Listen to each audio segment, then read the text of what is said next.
Hello friends, welcome to exam B. I am Sushil Ragade, ex manager Reserve Bank of India. और आज का ये video है बहुत इंपॉर्टेंट है जो स्टूडेंट नैफिड के लिए प्रिपेयर कर रहे हैं। नैफिड अभी 2-3 साल पहले ही एस्टेब्लिश हुआ है और ये उनका फर्स्ट रिक्रूटमेंट है। ठीक है, फर्स्ट रिक्रूटमेंट है तो बहुत लोगों को इसके बारे में आइडिया नहीं है। अगर आप थोड़ा भी इंटेलिजेंटली प्रिपरेशन करेंगे तो यहाँ पर जाने का चांस बहुत होगा, क्योंकि नेक्स्ट टाइम फिर लोगों को बहुत सारी जानकारी मिल जाएगी कि क्या किस टाइप के क्वेश्चन आते हैं, क्या डिफिकल्टी लेवल है, इंटरव्यू कैसा। तो इसलिए ये अपॉर्चुनिटी है, अगर आप यहाँ पे एलिजिबल थे, आपने फॉर्म भरा है, तो आपको बिल्कुल ये अपॉर्चुनिटी नहीं छोड़नी है। यहाँ पर हम 2-3 टॉपिक डिस्कस करेंगे। एक देखेंगे यहाँ पर why CGMs of SBI have joined NAFED. बहुत सारे अलग अलग ऑर्गेनाइजेशन के लोग ज्वाइन किए, लेकिन SBI कि जो टॉप मैनेजमेंट के लोग यहाँ पे ज़्यादा है। उसका रीज़न क्या हो सकता है ऐसे इन्होंने नहीं बताया, मेरा अंडरस्टैंडिंग में आपको बताऊंगा क्या हो सकता है। इसके बाद ये नैफिड का एग्जाम कब होने वाला है, और सबसे main problem maximum student face कर रहे हैं वो है कि यहाँ पर सिलेबस नहीं है तो पढ़ाई कैसे करें। तो ये 3 टॉपिक हम इस वीडियो में डिस्कस करेंगे। चलो वीडियो स्टार्ट करते हैं। तो ये मैंने आपको काफ़ी बार बताया हुआ है, नैफिड जो है ये है ऑल इंडिया फाइनेंशियल इंस्टीट्यूशन। इसके बारे में मैंने काफ़ी दिन पहले वीडियो बनाया था, और मतलब आप कहिए लकीली ऐसे हुआ कि वो नोटिफिकेशन में ये वीडियो आने के बाद सारे नोटिफिकेशन आ गए। नाबार्ड का एग्ज़ाम चल रहा है, CDB का नोटिफिकेशन आया हुआ है, NHB का भी आया है, एग्जिम का भी प्रोसेस चल रहा है, और अभी नैफिड का फर्स्ट टाइम रिक्रूटमेंट हो रहा है। तो बहुत अच्छा ऑर्गेनाइजेशन है, आपको ये बिल्कुल अपॉर्चुनिटी मिस नहीं करनी है। ठीक है, और ये अगर आप ऑर्गेनाइजेशन देखेंगे, ये नैफिड का एक्ट है। आपको पता है हमारे यहाँ पे कोई भी ऑर्गेनाइजेशन PSU जो एस्टेब्लिश होता है तो वहाँ पर एक एक्ट बनता है। तो ये नैफिड एक्ट थ्रू ही एस्टेब्लिश हुआ है। एंड 100,000 करोड़ रुपीज़, यानी कि 1 lakh crore rupees, can you imagine. ये इसका ऑथोराइज्ड कैपिटल है। ऑथोराइज कैपिटल यानी कि इससे कितना ज़्यादा गुना, इतने मल्टीपल टाइम्स एक्टिविटी होने वाली। So this is a capital. ठीक है, अगर आप बाकी सारे ऑर्गेनाइजेशन के कैपिटल देखेंगे तो आपको पता चलेगा। अगर आप मुझे बताइए कमेंट सेक्शन में RBI का कैपिटल कितना है। RBI का कैपिटल आप सर्च करेंगे तो आपको शॉक लगेगा। ठीक है, आप कमेंट सेक्शन में मुझे बताना RBI का जो पेड अप कैपिटल है वो कितना है। ठीक है, ये है।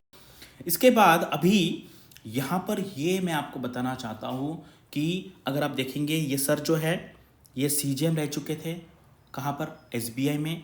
अभी यहाँ पर आए हैं डेपुटेशन पे नैफिड में। ठीक है, उसके बाद ये CGM थे सर, यहाँ पे नैफिड में आए हुए हैं, एग्जीक्यूटिव वाइस प्रेसिडेंट है यहाँ पर।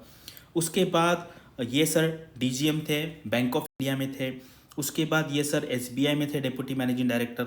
अभी यहाँ पर ऑफिसर ऑन स्पेशल ड्यूटी है। तो ये सर पहले SBI में वाइस प्रेसिडेंट थे, अभी भी यहाँ पे वाइस प्रेसिडेंट थे। तो यहाँ पर मुझे ये लगता है SBI से इतने लोग आए क्योंकि नैफिड एक नया ऑर्गेनाइजेशन है, और जब नया ऑर्गेनाइजेशन हमें बनाना पड़ता है तब हमें एक्सपीरियंस लोग चाहिए। अगर आप देखेंगे हमारे कंट्री में सबसे बड़ा जो बैंक है वो SBI है, और नैफिड आपको पता है इंफ्रास्ट्रक्चर एंड फाइनेंस पे काम करने का इनका मोटिव है। तो SBI में जो टॉप लेवल पे लोग हैं उनको इसका काफ़ी एक्सपीरियंस है काम करने का। तो इसलिए इन्होंने जब वो नोटिफिकेशन निकाला था तो सारे मतलब private bank, public sector bank, सारे लोग एलिजिबल थे, लेकिन मैक्सिमम सिलेक्शन जो है SBI से मिला है, क्योंकि SBI को ये सारे बड़े बड़े लोन्स है। आपने देखा SBI ने 8,000, 10,000, 20,000 करोड़ के लोन्स दिए, उनकी एक्सपर्टी थी, इसलिए वो आए हैं। और जो ऑफिसर्स यहाँ पे आए हैं उनको भी एक नया एक्सपीरियंस मिलेगा, एक नया इंस्टीट्यूशन बिल्ड करने का यहाँ पर मौका मिलेगा, इसलिए वो भी यहाँ पर आना चाहते हैं। और अगर आपको अभी ये ऑप्शन मिल रहा है यहाँ पर आने का तो आपको डेफिनेटली आना है। तो ये मेरा जो पहला थंबनेल में क्वेश्चन था कि why CGMs of SBI have join, ये मैंने मेरा जो रीज़न है वो यहाँ पे बता दिया। आपको क्या लगता है आप बता सकते हैं। दूसरा ये है कि अभी यहाँ पर सिलेबस नहीं है तो प्रिपरेशन कैसे करें। तो 2 ऑप्शन है हमारे पास, सिलेबस नहीं है तो फिर बैठे रहे वैसे वैसे। सिलेबस नहीं, हाथ पे हाथ जैसे हम बोलते हैं ना, बैठे आप और आपको पता नहीं सिलेबस नहीं है, सिलेबस नहीं तो प्रिपरेशन नहीं करना, ये एक ऑप्शन है। और बहुत लोग ये करने वाले हैं, सिलेबस नहीं तो मैं क्या करूँ, सिलेबस नहीं तो मैं क्या करूँ, प्रिपरेशन कैसा करूँ। लेकिन अभी किसी ने एक RTI भी डाला था, उसमें मैंने ये जो वीडियो बनाया था मैंने पहले ही बताया था। यहाँ पर मैं आपको अगले साइड दिखा देता हूँ। ये वैकेंसी आपको पता होगा कि ये जो फंक्शनल एरिया है, मैंने जब फर्स्ट टाइम इसका नोटिफिकेशन आया था मैंने बताया था कि इसी को बेस लेके सिलेबस बन रहेगा, ठीक है। तो हमने क्या किया, हमने इंडस्ट्री के काफ़ी सारे लोगों के साथ डिस्कशन किया, कुछ लोग नेफिड में काम करते उनसे भी डिसीजन लिया। हम कुछ जगह जैसे अभी आपको पता है जो एआई वाले टूल्स है उसको भी यूज़ करके उनसे भी पूछा कि इसका सिलेबस क्या हो सकता है। तो ये सारे एन नंबर ऑफ ऑप्शन जो अवेलेबल है हमारे यहाँ पे, और हमारा लॉजिक लगा के हमारे जितने सारे एक्सपर्टीज़ है, हमारे पास सीजीएम्स भी है नाबार्ड के, उसके बाद आरबीआई के, उसके बाद सेबी के, तो ये सारा लोगों का ओपिनियन लेके हमने एक सिलेबस प्रिपेयर किया है। अदरवाइज हमें कुछ ना कुछ करना पड़ेगा। दो ऑप्शन है, वैसे ही बैठे रहो और फिर किसी ने इसके ऊपर थोड़ा दिमाग लगा के n number of page use करके एक सिलेबस बनाया हुआ। तो ये हमने जैसे लेंडिंग ऑपरेशन है, उसके बाद हमने यहाँ पर जनरल एडमिनिस्ट्रेशन है, रिस्क मैनेजमेंट है, लीगल है, अकाउंट्स है, ये जो जो हमसे पॉसिबल होता है वो हमने यहाँ पे सिलेबस बनाने का ट्राई किया है। और हम इसके लिए सैटरडे को ये आने वाले सैटरडे को हमने इसके ऊपर एक क्या कहते हैं वर्कशॉप लेने का एक डिसीजन लिया हुआ है। तो आप यहाँ पर ये वर्कशॉप में आ सकते हैं 18 नवंबर को, ठीक है। 18 नवंबर को शाम को 7 बजे होगा। उसका लिंक मेरे जितने सारे टेलीग्राम चैनल है वहाँ पर आपको मिलेगा, ये वीडियो के कमेंट सेक्शन में मिलेगा। आप वहाँ पर आएंगे, लेंडिंग ऑपरेशंस है, उसके बाद आपका अकाउंट्स है, रिस्क मैनेजमेंट है, जनरल एडमिनिस्ट्रेशन है, इनके आपके जो कुछ भी क्वेरीज होंगे मैं और प्राची मैम उसका आंसर आपको यहाँ पर देंगे।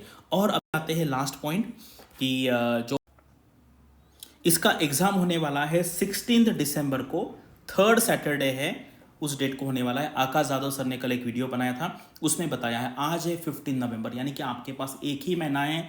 यहाँ पर आपको जो आपका क्यूआरई है उस पर भी फोकस करना है। क्वांट का काफ़ी ज़्यादा वेटेज है, यहाँ पर क्वांट का काफ़ी वेटेज है। उसके बाद इंग्लिश है, रीजनिंग है और आपका स्पेशलाइज नॉलेज है। तो हम आपको इसके लिए पूरा ट्रेन करेंगे। दो ऑप्शन आपके पास है, सिलेबस नहीं है इसलिए खाली बैठे बस इंतज़ार करें, एग्जाम में जाके कुछ परफॉर्म ना करें, या फिर अदरवाइज आपको कोई एक सिलेबस का आइडिया दे रहे हैं। हम नहीं कह रहे कि वो 100% सही आएगा, हमें हमारा जो प्रीवियस एक्सपीरियंस उसके बेस पे मुझे लगता है 75 to 80% वो सही आएगा। और अगर आप पढ़ाई करेंगे तो आप डेफिनेटली बाकी लोगों से अच्छा परफॉर्म करेंगे, क्योंकि ये रिलेटिव कंपटीशन है, ठीक है। जो 5-6 हज़ार लोग यहाँ पे फॉर्म भरेंगे उनमें रिलेटिव कंपटीशन है। अगर आप अच्छे प्रिपरेशन करते हैं, जो कुछ भी अवेलेबल रिसोर्स है उसके बेस पे, तो डेफिनेटली यहाँ पर सक्सेस मिलने का चांस है। तो ये जो वर्कशॉप है 18 नवंबर को सैटरडे को होने वाला है, शाम को 7 बजे। आपको डेफिनेटली यहाँ पर अटेंड करना है। Thank you for watching this video and all the best for your studies and upcoming examinations.